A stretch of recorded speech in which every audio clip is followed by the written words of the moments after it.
In a single moment, your life can change. Moments with Marianne is a transformative hour that covers an endless array of topics with the best of the best. Marianne's guests are leaders in their field, ranging from inspirational authors, top industry leaders, business and spiritual entrepreneurs. Each guest is gifted and a true visionary, a recognized leader in their own work. They teach others to develop, refocus, and grow. Marianne will bring the best guest and sometimes a special surprise. Don't miss this. And remember, make every moment count. Welcome to Moments with Marianne. Today we're here with a very special guest. I always find it such a joy to introduce women who are so dynamic, Angela-Levesque, and she's here to talk with us today about healing environment and also how it deals with us today, with today's environment. So welcome to the show, Angela.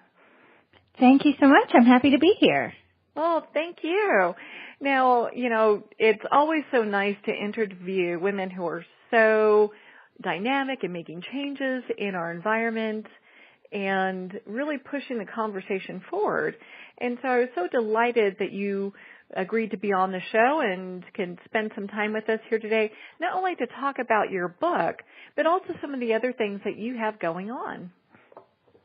Well, I'm pretty excited to be here, and you're very correct in saying that I am quite passionate about getting people involved in their communities, in their own health. The book that I wrote, Healing Environment, The Conscious Creation of Health, is really all about how we can become more connected by going within ourselves, by understanding how we show up in the world, the way we move our bodies, the food we eat, and just really have an appreciation for the fact that the same things that heal the body heal the world. And I'll give you a quick example of what I mean by that. So, for example, if we look at the way that we produce our food. Now, fundamentally, there has been nothing that has altered our food delivery systems more than the fast food industry. You can see the deforestation that is happening in South America. You can see that it just has a huge impact on the way that we decided to mass produce food and then ship it all over the world. And so one of the things I talk about in the book, well, I don't believe that there is just one right way to eat. I do believe that overall a whole foods diet is the way to go. Now, if that's more plant-based, some people feel that the paleo diet fits better for them as long as you're eating whole foods. Now, when you eat whole foods, not only is that providing awesome nutrients and nutrition for your own body, but it also, the way that we produce whole foods is obviously better for the environment. So you can see that's just one quick example about how we can use our health and healing of our physical body as a catalyst to a better world. Well, and I know that you have extensive background in hypnosis, meditation, Reiki, connective healing. And so this all kind of is incorporated and you also have a clinical background, but this is all incorporated in how, we're approaching the planet and how we're approaching ourselves. Yes, absolutely. Like I was a little bit, when I graduated, so my clinical background is actually as an exercise physiologist. And when I graduated from university, I was all gung-ho and super excited, to help people eat and move their bodies better. But what I realized is that, I could write the most fabulous exercise prescription and diet plan, but unless people understood how they show up in the world, who they are, what are the motivating factors, like what's underlying some of those subconscious beliefs, some of our programming, all of those things affect our diet and exercise. So at the same time that I'm, newly out of university, I took my very first Reiki level 1 and then 2 and then 3 and healing touch and reconnective healing. And I really realized that, we need to look at, the whole person. We have to look at all of those things because the way that we think about our food isn't just, separate for our conversation about nutrition.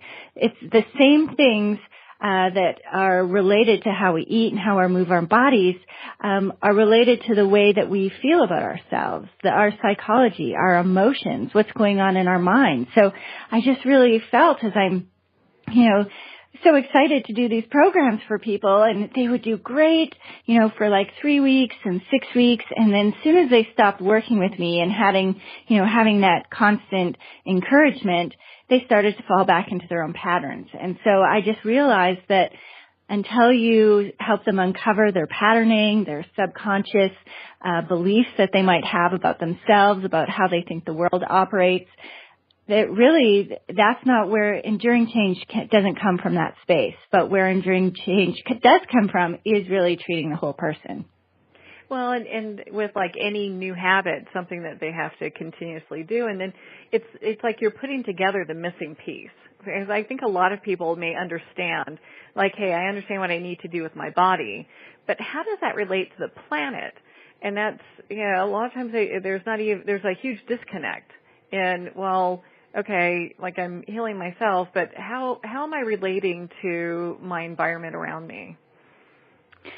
Well, what I always encourage my clients to do, and I do a lot of work with them in this, is discovering what it is that they value.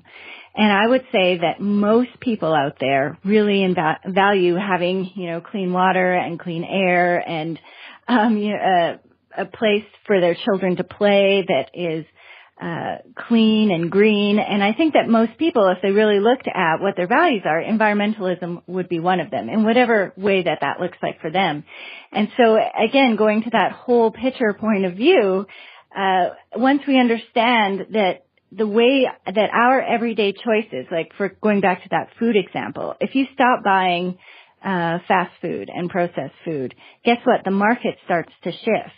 And so unless we start making those connections between what am I buying and how does this affect the larger environment and how does this connect to our values, then, it's easy to make those unconscious decisions. It makes it easier to just stop on the way home and get fast food. But as soon as you start to say, hey, wait a second, I really do care. Like, environmentalism is one of my values. Leaving the planet clean for my children is something that I care about. And then as soon as they start to think, okay, well, maybe my choices are not reflecting those values. And that's when we talk a lot about purpose, and that's kind of a big buzzword nowadays. And we talk a lot about finding our purpose, like it's somewhere out there. We just have to kind of go through the weeds and, oh, wow, all of a sudden we find our purpose. For me, one of the ways to directly connect to our purpose is to look at our values and then take action on those values. So, if supporting a local economy is fantastic, well, then getting your coffee from the mom and pop shop or from the artisan shop, those kind of things. And all of a sudden you're saying, hey, there's a connection. And this helps us with the big picture, whole world view, whole person view, like you were talking about, saying, hey, yes, this is what I care about, and this is the way I take action on that. And that to me is what purpose is. And that's how we start to heal our world. Because I started this little ramble here, is that I think most people do care about clean water and clean air and leaving the planet in a better place for their children. And so then the second piece to that is to take action in alignment with that. I would agree. And you know what, but I also have to say, and I agree with you on this, sometimes it does feel like, we're trying to find our purpose in the weeds, And so I have a great appreciation how you kind of just broke this down to make it really simple, as opposed to, because sometimes the bigger picture can get so overwhelming. I know that there's always a discussion, in regards to organic. And if we look at things even as simple as like, why are we processing like palm oil? And where is that coming from? And what is that doing to like a portion of our planet? It has us kind of stopping and thinking for a moment, okay, well, if I'm investing in, fast food that uses this or products that use this, I'm actually contributing to that destruction. Yes, and it's those types of connections. And palm oil is a great example. And I actually make a lot of my own soaps, lotions, salves because of that. And so I purposely don't put palm oil in that, because once I knew, I love that saying, once you know better, you do better. And once I knew, I was like, oh, wow, well, I don't want to be contributing to that. So how do I kind of take my power back. And I wanted to just touch briefly, and we'll come around to what we're just talking about finding the purpose through the weeds, is that we have a society, a culture that's always telling us to look outside of ourselves for the answer. Eat this, do that, move your body in this way, this expert says this expert says that. And so you can, then you have the internet, and it can become incredibly overwhelming as to what is the right choice for me. And so I always tell people there isn't one best choice for everyone. There's your personal best, and that's what, I would say to people when they're all of a sudden, oh my goodness, if they start investigating into palm oil and say, oh my goodness, it's in so many products, how do I, kind of bring this back? Well, my answer is just do your best.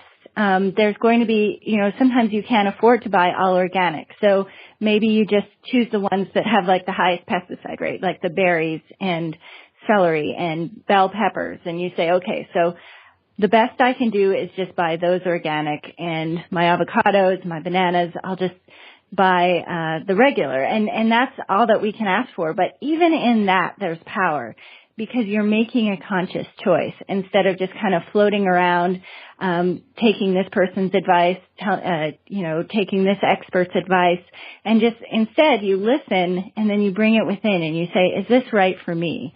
Can I be my best with this information? And sometimes you'll find that the answer is no. And sometimes you'll find that the answer really resonates with you, and that, you were supposed to hear that little nugget of wisdom from that person on that day because it really brought some value to your life. And I think that that's what we can do. And I think that it can get overwhelming living in a world where everybody has the answers for you, when really I think most of the answers for each individual is within. I really appreciate that, because you do get these conflicting reports. Coffee's good, coffee's bad. so I just ignore it and drink my coffee. But I do look for fair trade, organic, over at, there's different stores that carry those kind of things. But, and I also understand, when we look at such things as organic versus, products that have pesticides. Many moons ago, I was working in California and driving in between orchards to go and see a client, and one of the crop dusters went by and sprayed my car. And it took going through the car wash, like having people try to wash my car like 3 times to get the sticky residue off. And so I always thought to myself, I was like, oh my goodness, this is on our food. I can't get it off my car, and it's on our, at that time, I believe it was an apple orchard I was driving through. And it really kind of makes you pause and think a little bit like, gosh, what am I putting into my body that my body's really having to fight to, just being able to, assimilate and use or not, And it is, and that's where I think the conscious choice comes back. So you had that experience, and now you're like, wow, you started to put 2 and 2 together. Well, if it's like this on my car, and they tell me just to like rinse those berries under the sink, maybe that's not quite enough. So then you say, right, and this is the connection between the body and the health of our environment. Well, from now on, I'm going to buy organic berries. And there again, right, not only are you receiving less chemical additives when you buy those organic berries, but you're also contributing to the world you want to see. And you're contributing in a probably the most impactful way we can with our money at this point, right? We get a vote once every 4 years, and we get a vote every single day with the way we spend our money. So again, right, it's those small things, making those connections, saying, I'm consciously choosing this, and in that it has a larger impact on the world that I'd like to live in. Yeah, and it really is a choice. It's not that hard once you start getting into the organics. What I found is when I was purchasing organics versus products that had been used with pesticides, I was actually eating less and getting full faster. I'm not quite sure how that worked, but it worked. Well, in your book, Healing Environment: The Conscious Creation of Health, you talk about 5 principles to holistic fitness, and I'd like for you to explain to our listeners how that fits into like the master plan of healing the environment. Well, I think that just in the model we were talking about with our food, how the same things that are good for our bodies are good for the world. Well, the same thing I think in exercise. And so yes, I am an exercise physiologist, but I really think that the way that we view exercise has been skewed over the last 20 or 30 years. And now people, and I've worked with clients who say, oh, I'd like to exercise, but I don't like going to the gym. And I was like, well, we need to get outside of that box because there's lots of things. Now, that being said, if you go to the gym on a regular basis, you enjoy it, it works for you, fantastic. That's great. But I got to say, having worked with a lot of people, it doesn't. They find it intimidating. And there's lots of things about it that are so artificial. For example, running on a treadmill while watching TV, right? It's like, as soon as we start to look at these things like, the way we eat and the way we move our body is sort of chores. Like, so, cooking takes too long. We'll eat fast food. Let's just go to the gym 3 times a week and get the whole business of exercising and moving the body over with. So then I can spend the rest of the day sedentary. It's that kind of thinking. But if we start to enjoy, and really try to bring multiple levels of healing and health and vitality into our movement of our body, it becomes much more enjoyable. So there's breath, balance, nourishment, awareness, and gratitude. And so those were 5 concepts. And this is actually, I think, where I originally started. This was kind of the seed for a lot of the book, is having the background in exercise physiology. How do we bring in more healing into this? And I thought about breath, and obviously breath, again, on a very physiological level. For example, if you're lifting weights and you hold your breath, that can cause increased blood pressure, all of those things. So obviously breath is important on a very biological, physiological level. But all of a sudden, if you start to bring breath and you start to bring flow into what you're doing, now whether that's, going for a walk, whether that's doing strength training, and you start to breathe into what you're doing and you can feel and you're fully present, all of a sudden, again, on a physiological level, you're getting better motor unit recruitment. We've all had that experience where you go to the gym and you're lifting weights and your muscles shake, and then like a week and a half later you can do the movement smoothly. Well, it's not so much that you built a whole bunch of muscle in that week and a half, but your body and your mind just are communicating better. So you're getting better motor unit recruitment.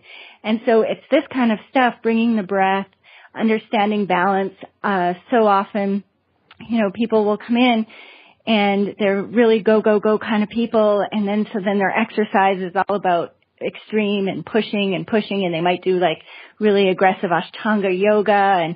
And it's like, well, how do you bring more balance to the body? Again, on a very physiological level, you want to have proper balance between, your front of your back, if you look at your leg strength, right, your hamstrings and your quads have to be at a nice ratio of balance. So there's balance again on a small scale, but then there's balance if you look at your whole life. In what way can you use the way you move your body to bring overall balance, to bring overall wellness? And so if you have a very go lifestyle, how maybe it's something more restorative. Maybe it's like a Tai Chi or, a really, like Hatha yoga, like a really restorative yoga.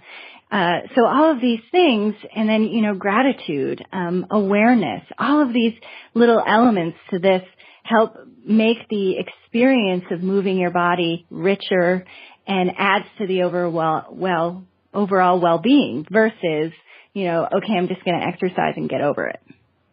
Well, and you brought in actually my next question I was going to talk to you about, because I've always been fascinated how gratitude plays such a this dramatic part in our lives. So, what part does it play with everything, with the holistic fitness, with healing the environment? How does that all come together? Well, I think any time that we're grateful, we're bringing our attention to the present moment. So you're here, you're realizing that it has an impact. Often you're grateful for something somebody else has done for you, whether that might be somebody like big, like God, creator, source, universe, or it might be your neighbor that helped you move, those kind of things. Like any time that you are, in a space of gratitude, you're also being very present, and you're acknowledging, you're being conscious as to what's going on in your world, enough that you feel a sense of appreciation for what's going on. And so, for example, in holistic fitness, another way is, say you're trying to bring more vegetables into your world, and maybe at first you're like, I don't really like spinach. So what I would suggest is use some education. So look up, what does spinach have? Well, it's very high in vitamin C and calcium, folate, all of these fiber. There's all these wonderful aspects to spinach. So maybe you're not super grateful for the way it tastes at first, but maybe you can use gratitude as a way to say, wow, thank you for all of these nutrients that you're providing me that are not only fantastic for my body, but my body knows exactly what to do with them. It can digest, assimilate, all of those things that I need to get from it, versus you take maybe a box of super processed cereal, right? Not only does that not really have the nutrients for your body, but it's much harder on your body to be able to assimilate and pull the nutrients out of it. So you might use gratitude in that way as well. It's a new level that you can bring to it. Because as soon as you bring context and meaning to what you're doing, then things start to become enduring. So now it's not just spinach, something that your doctor says you should eat. Now it's something that you're eating because it's full of fiber and calcium and, all of those things. And you can be grateful for that. And you'll notice that as soon as you start to assign meaning and value, that you'll probably even notice a shift in your taste buds. And that spinach will become more appealing to you because now it's more than just a bowl of green leaves in a plate. Does that make sense? It makes perfect sense. And it's important I like how you broke it down that way. Like, okay, this is how my body's, is processing and using this. And it really brings us into more of a mindful approach in how we eat. Yes, mindful eating is so important because I think, like I said, there's no right diet, but your body is so good at providing you feedback. And so if you eat food and all of a sudden, if you start to pay attention, not only while you're eating it, not only does it make the experience more enjoyable versus I'm just going to wolf this down in the car or whatever, you'll obviously notice the cues of you're getting full and so you'll have less tendency to overeat. But then even after your meal's done, how do you feel 15 minutes afterwards? How do you feel an hour, 2 hours? Do you notice that it sustains you? Do you feel satiated for a long period of time, or do you eat and an hour later you want to eat again? These are the kind of cues. These are the feedback that we get when we're being mindful. And all it takes is just a moment to stop, take a few breaths, bring your attention and your awareness into your body, and just check in with yourself and say, how do I feel? I teach a lot of mindfulness classes, and I always start with a mini meditation. And then I often will ask, now that you're in this calm and mindful place, ask your body, is there anything you need from me today? And often mine will say water. I have my big glass of water beside me. But it's those it's being mindful in everything, but especially mindful in the food, right? Just like noticing while you eat. And also while you're eating, if you notice the flavors and the way, maybe in the cooking, how it sounded, the way it smells, bringing as many of the senses into the experience as possible, you'll enjoy it. Just like adding all of those, things to fitness, adding those different layers of healing to the way you move your body. You can add these different layers of experience to the way that you eat. And all of a sudden, again, food doesn't become this chore or something that you need to just get over on your way to your next event. It becomes the thing in itself, which to me, I find food very pleasurable. And in that, then I don't eat too much. And it's not this kind of thing like, oh, wow, people talk a lot like, they don't know how to manage their weight, but they haven't really paid attention to their relationship with the food and how that food very physiologically affects their body. Well, and that's a big deal. And I know a lot of people, their number one complaint to me is stress eating. So they're not hungry. They're like, doing whatever kind of work they're doing. And then they end up stress eating towards like the end of night which ends up causing all sorts of other issues, and they feel bad about themselves and so on and so on. So I know that you do, your inspirational coaching that you do also works with those issues. Well, because to me, they're all interrelated. So for, like how I said at the very beginning, that what we eat is related to what we believe in our identity and our worldview and how we show up, and all of those things is related. And you just gave a perfect example. One of the things I'll ask people is, what are you really feeding? Is it boredom? Is it stress? Is it toxic relationship? Is it trying to comfort yourself, console yourself, those kind of things? And that's not just about the food. That's about the way you've set up your life.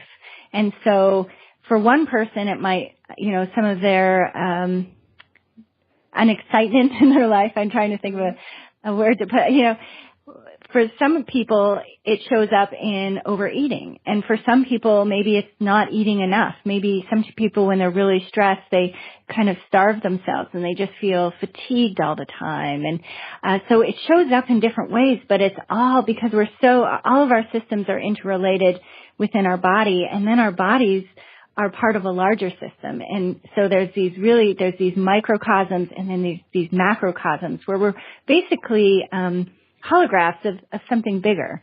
And so the issues show up in lots of different ways, but it's always the same, usually core patterning or subconscious beliefs underneath all of those decisions, like why, we pick the wrong mate, or maybe why we overeat, or, because we're so integrated, they all sort of show up the same way. Or show up in different ways, but have the same core to them. Well, and that's important to address all of that, as opposed to, hey, let's just work on, the weight stuff or whatever the issue is, but let's work on that. And it's really not getting to the core root of what's really going on with the person. They've done some really interesting studies with people who have had gastric bypass surgeries. And because I think often they have one session with a counselor, if that. And it's interesting that some of them will end up with the alcohol problems or gambling problems, or so it's because it wasn't about the food. And so yes, we took a very kind of mechanistic way of looking at it and saying, okay, reductionist way, saying, okay, well, if we make your stomach smaller, then you can't eat as much, but it wasn't about the food.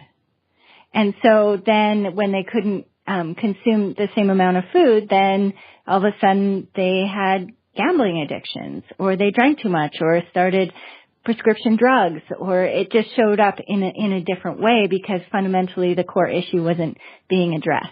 Wasn't dealt with. Well, I know we have a few minutes, and gosh, we could talk about this stuff all the time because I find what you do completely fascinating. I love how you bring it together and really kind of get to the root of what the problem is and really address it. So I know our listeners, they might want to learn a little bit more about inspirational coaching and the different things that you offer, because I know you also do energy sessions and you do intuitive reading and guided meditation. Where can they go to find out more about that and sign up for any of these things? Well, they can go to angela-levesque.com, which is kind of my new site that has come out. It was previously Hestia Health, but if you go to either one, they'll point to the same place. And yes, I have an exciting transformational living series that's starting, and just still doing my reading and energy work, and just trying to help people get excited about their lives. Well, and I would be amiss if we did not also talk, I know we've got just a couple minutes here, about Conversations from the Brink, and I know you're doing some amazing work over there.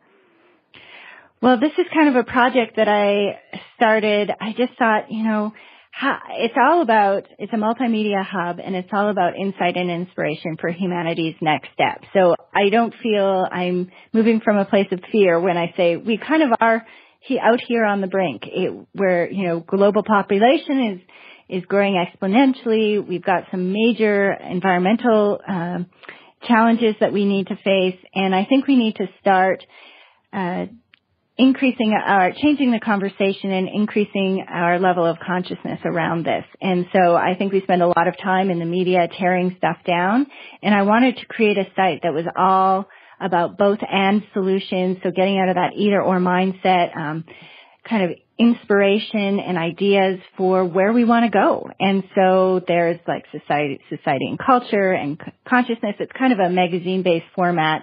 And we're hoping to, in the next few months, start roundtable discussions that talk about, different views of education or ideas around permaculture. All of these really multidisciplinary conversations that we should be having to create a better world.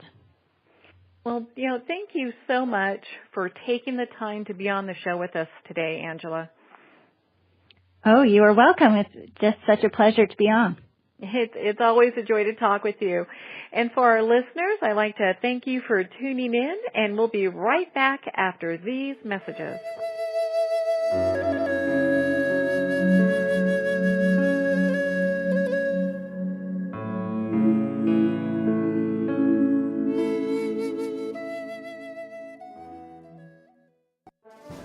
Internationally recognized and award-winning author Judy Goodman works and teaches outside the box of limited thinking. Working with people from every walk of life, her goal is to empower you to be the best you can be, no matter what the challenge is. Born with the gift of seeing beyond our normal vision, she has an extraordinary gift of working with every challenge. Teaching beyond conventional wisdom, her work is described as life-changing. Visit judygoodman.com. That's judygoodman.com.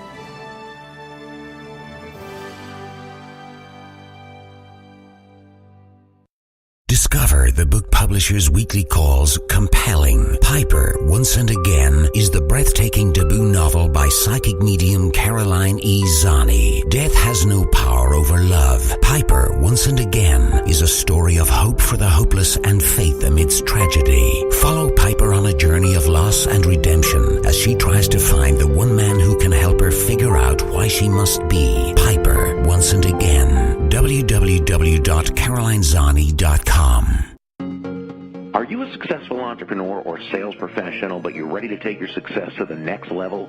I'm Bob Berg, and I invite you to join me at our next Go Giver Sales Academy. You'll learn how to communicate your exceptional value to more people, sell at full price, become objection-proof, and embrace the abundance that's your birthright. Limited to just 12 people, so it's personalized, impactful, and transformational.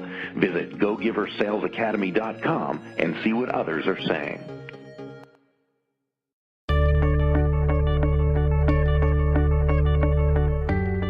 Hello, this is J.J. Burton, former NFL pro football player and now author, keynote speaker, elite trainer, and success coach. To play in the NFL, it takes certain qualities, principles, and a work ethic that's unmatched. The secret strategy for success is something that I train top leaders, CEOs, sales teams, and entrepreneurs who are looking to move their game to the next level. If you need some VIP coaching or looking for a motivational and spirited keynote speaker, hire me and cultivate a culture of success by visiting jjburden.com.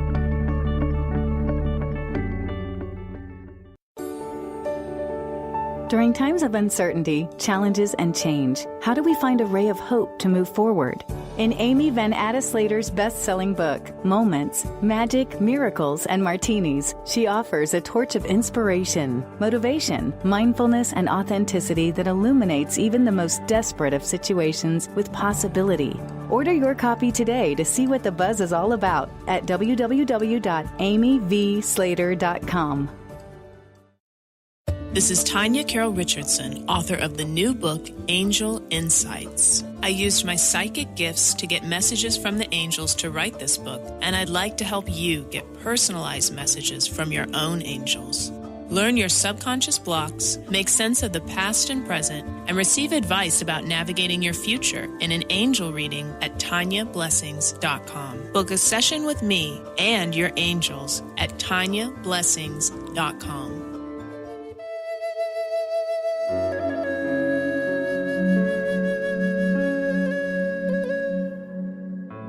Welcome back to Moments with Marianne. Today I'm here with a very special guest. She's amazingly talented. So excited to have her as a guest on the show today. Davina Adjani, and she's here to talk about her chapter that was in Chicken Soup of the Soul, The Power of Gratitude. So welcome to the show, Davina. Hi, thank you for having me. I really appreciate it. Thank you. Now, so for our listeners, can you please explain a little bit? Because I know for you to be this amazing writer who just kind of touches on all these topics that makes people want to do things a little bit better. So why don't you talk a little bit about your background in writing and how you got to where you're at? Yeah. Well, thank you for the kind words. It's so humbling. I'm just a 26-year-old in Los Angeles who started writing because a friend referred me to a website. She had read some of my clips, and she referred me, and the head of the website, News Cold, actually developed a relationship with me, and she was so lovely, and she's like, I want to edit, let's start something. So I started writing little blogs, and next thing you knew, it picked up. I started writing at a very early age, and I never expected my writing to take off or for anyone to actually enjoy it. When I was 19, I tried blogging, and someone very high up at a job I was at told me to stop writing and find something I was good at. But oh, no. Yeah. What a horrible thing to say. Yeah. Yeah. Maybe she was accurate. I have no idea, but, it made me want to write more. I've never been one to listen to anyone, so I was like, okay, well, I'm going to prove this one wrong. And I've been writing ever since, and next thing I knew, Millionaire Matchmaker's David Cruz, who runs his own website, started picking up my writing. Blog her, she knows. Yeah, it's been quite a journey in the last year. I'm very, very blessed. Oh, well, how exciting. And we're so lucky to have you here with us today. I know I follow you on Twitter. Where can people find you on Twitter? They can find me at Davina Adjani. So Davina, D-A-V-I-N-A, Adjani, A-D-J-A-N-I, and that's also my Instagram handle. Yeah. Perfect. So I was very excited to hear how your story was featured in the new Chicken Soup for the Soul. So yes. Why don't you share with us about that? I don't want to give it away. I'd love for you to share the story. Oh yeah, absolutely. So the piece that they chose that I submitted on a whim, it was like a Tuesday afternoon, and I saw they were looking, is about my open heart surgery.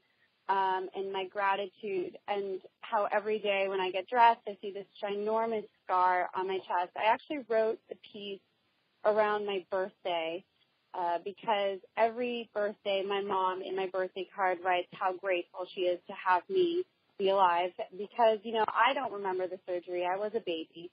However, I know she relives it, and I know my dad relives it every time it's my birthday because they didn't think I'd make it to my first birthday, so every year, they relive it. And so it's my gratitude not only for life and being alive, but really for my parents. I wouldn't be where I am in every aspect or even alive if it weren't for my mom and dad.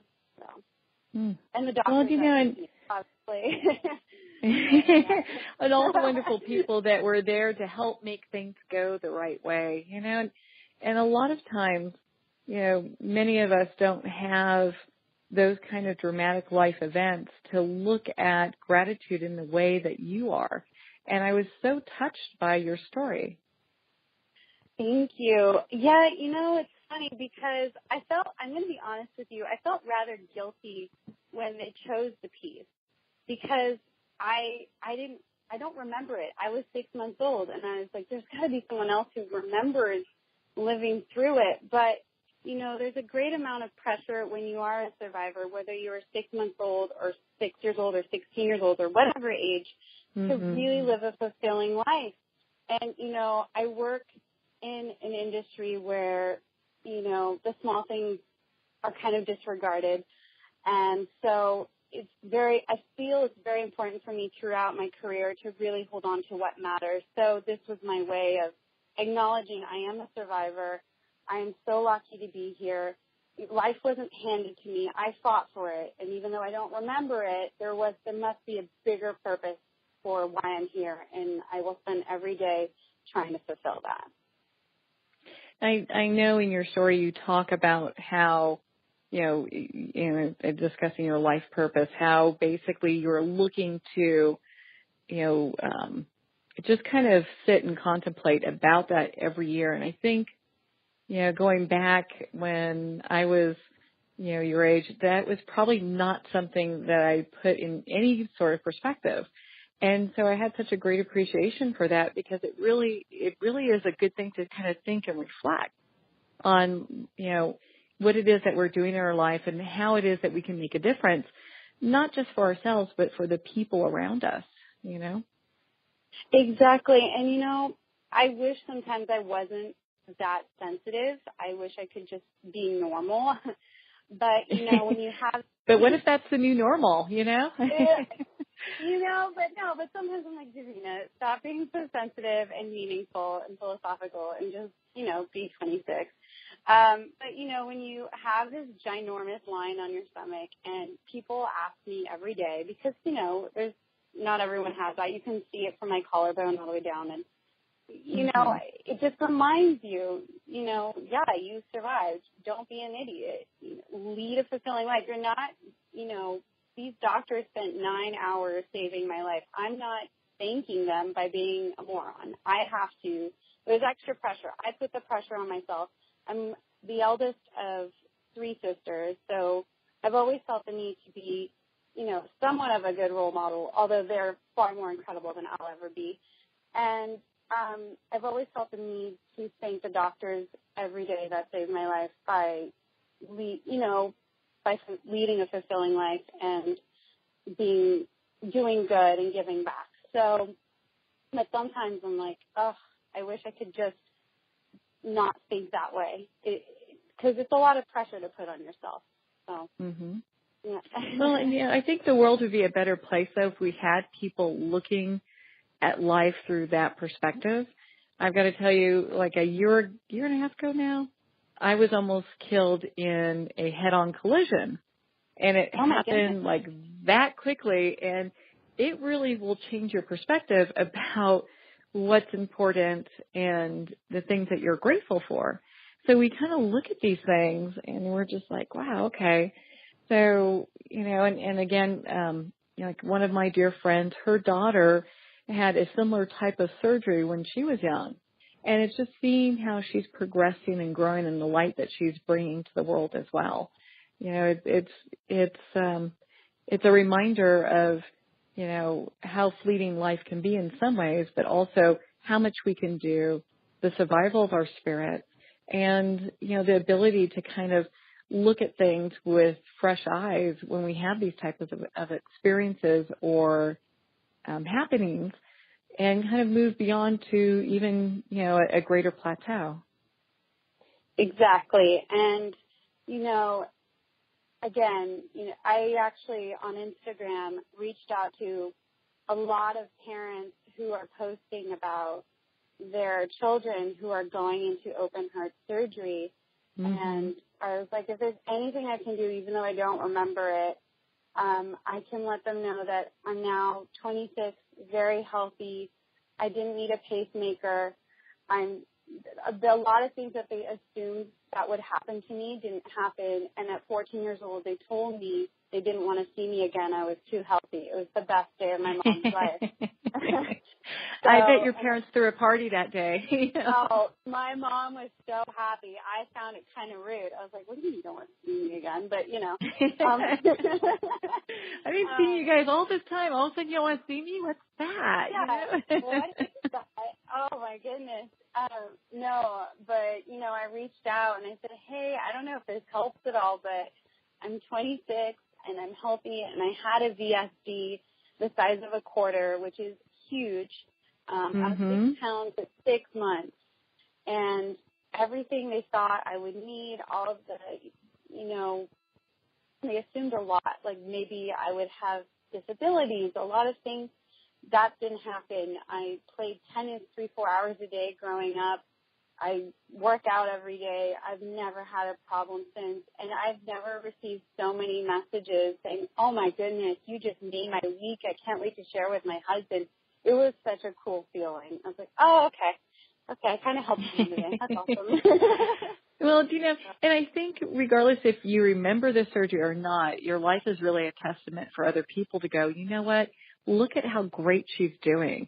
That's possible for us or for me or for our kid or whatever the story is. And so it really brings a lot of hope. And I really appreciate just how you're living your life and what you're doing because of that, Thank you. It's funny because when my grandma was diagnosed with cancer, and she was in hospice, so we knew like the end was near.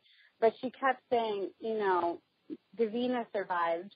Miracles happen. And, she kept holding that light. And she's like, you survived for a reason. And she kept saying, I keep visualizing a miracle, and I keep visualizing a miracle. And this is someone who survived the Holocaust. So It was so, I never knew how my surgery truly impacted my family until my grandma's cancer occurred, and it meant a significant amount. And it was the best days with her were her last 2 days when we were talking about it and about miracles and surviving, and from her surviving the Holocaust to, in a sense, she did survive cancer because she passed away still with the same humor, the same joie de vivre, and the same belief in miracles. And if that's what inspired her, then my life is fulfilled in some way.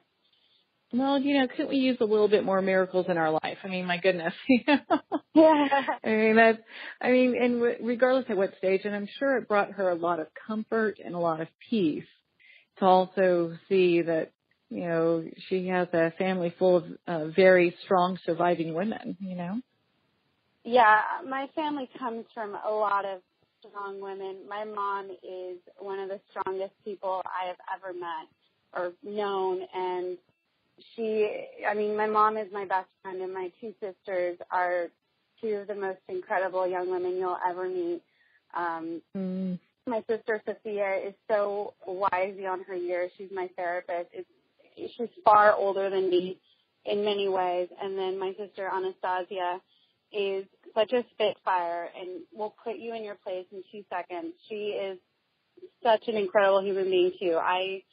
And we all stem from my grandmother. And my grandma, again, she was 8 years old, hidden in Holland during World War II. So I really do come from a family of strong, independent, loudmouth women. Well, we can definitely use a lot more of that. Yes. My poor dad and stepdad. Oh, my God. He's probably just enjoying every moment of that, just enjoying, being surrounded by such dynamic women in his life. So. I don't know. He always says he had a lot more hair when he married my mom, so, Jack's always sympathizing with him. He's like, yeah, well, welcome to the family, so, Oh, my goodness.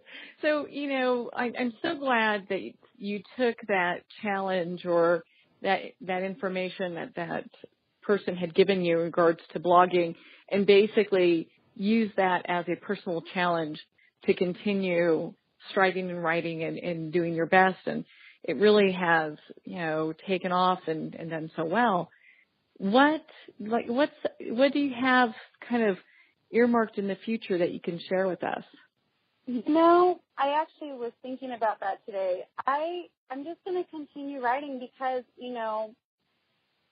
I'm going to keep blogging. I'm going to keep hoping people pick it up. I was thinking, like, what is the grand scheme of things? What do I want? And quite frankly, as a teenager, I was bullied. And worst of all, I bullied myself. I was the worst to myself. I ate lunch in the bathroom. I didn't have many friends.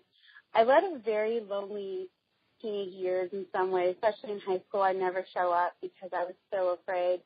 So, if I reach 1,000 people or if I reach one person, if I reach that person that I was with my writing, then I will be absolutely content with it. I am fine. That works for me. And, you know, I've been very fortunate that I work for someone who has been tweeting my writing and has such a fan base that are, you know, in their teen years, and especially my pieces on loving yourself and body image have truly picked up. And if that's the end of the road for me, I'm absolutely fine. I've received many messages from teenagers saying, thank you so much for writing this. This really helped me today. And I'm just going to continue writing and hopefully helping more people and keep helping and being the friend that I never had in high school, especially.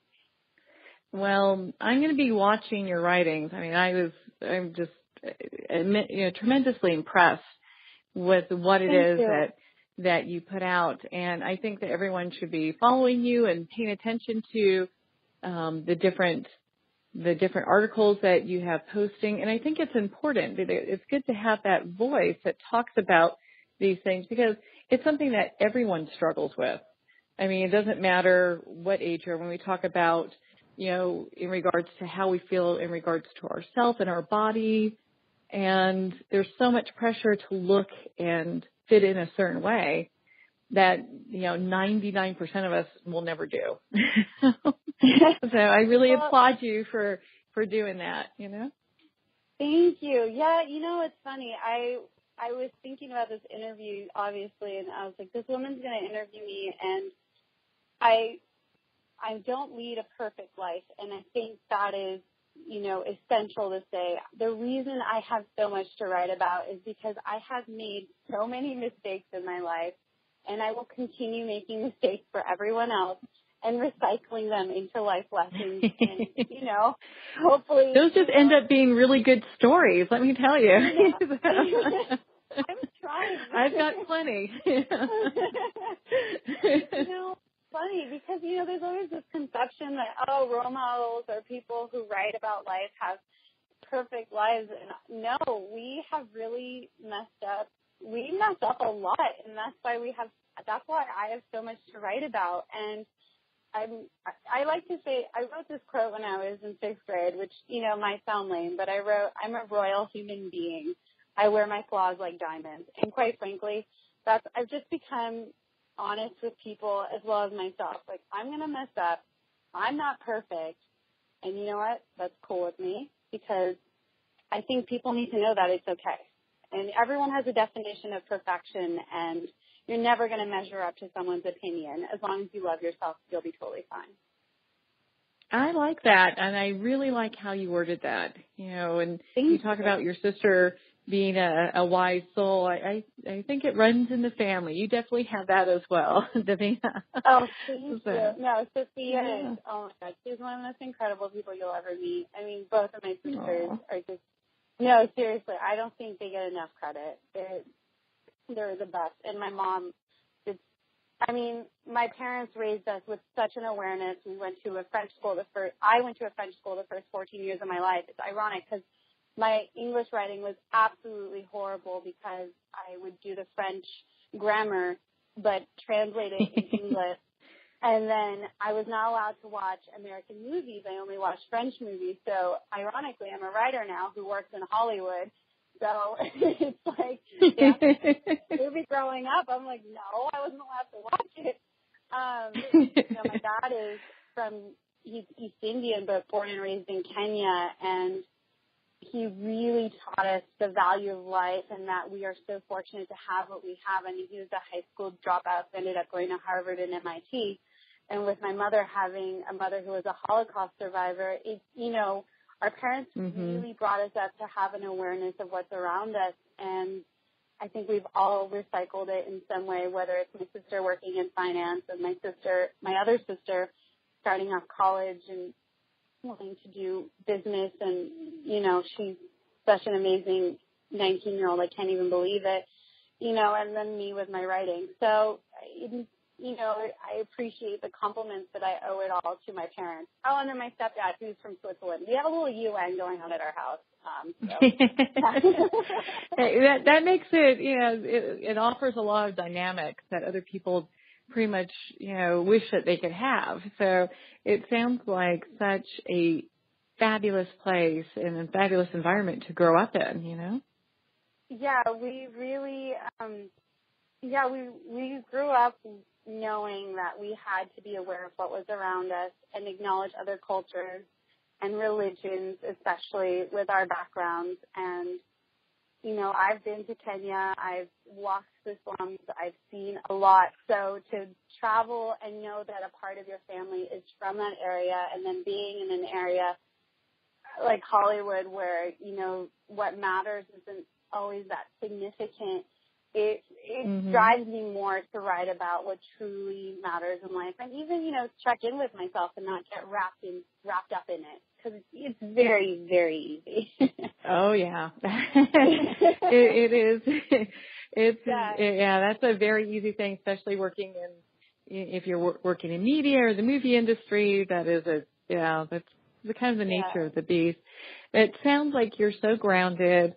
You've got so many great things that you are putting forth for people to really kind of mull over and you know, kind of take inventory of their own thoughts and feelings and decide for themselves, gosh, what do I believe for myself today? You know, how can I make myself better?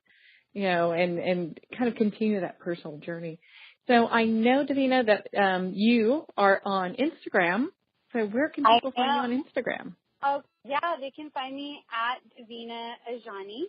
Again, Davina Adjani, and then Twitter, which is the same handle as my Instagram. I like to keep things the same. And then I will have a website soon. And, yeah, that's it. Perfect. Well, you know, I'm going to be paying attention to your writings. And, gosh, I so appreciate you taking the time and sharing your wisdom and insight with us today. Thank you. Thank you so much. I truly appreciate it. I'd like to thank everyone for taking the time to tune in with us today. You've been listening to Moments with Marianne, heard on Dream Vision 7 Radio Network and WMEX 1510 AM Boston. So just a gentle reminder for this month, it's my birthday month. I want to encourage and invite all of you to join me in performing random acts of kindness for every day during this month and for this year. So one of the most simplest ways I love to perform random acts of kindness is by doing a simple procedure, what's called heart to heart. It's really a blessing that we do with other people. Sometimes if we see people in need and we can't help them, this is a nice way of being able to do so and still stay within our integrity and being able to be there. Sometimes just listening to people is very helpful. You can learn more about how to do heart to heart at Judy Goodman's website at judygoodman.com. And if you'd like more information on Moments with Marianne, have any suggestions and like to write me or have anything that you'd like to share and express, I appreciate all of the emails and letters that I get. You can reach me at Marianne at mariannepastana.com. So I'd like to thank you for taking the time and spending this time with us here today. This has been such an uplifting show, and we've got many more fabulous shows to come throughout the rest of this year and next. So thanks again, and remember, make every moment count.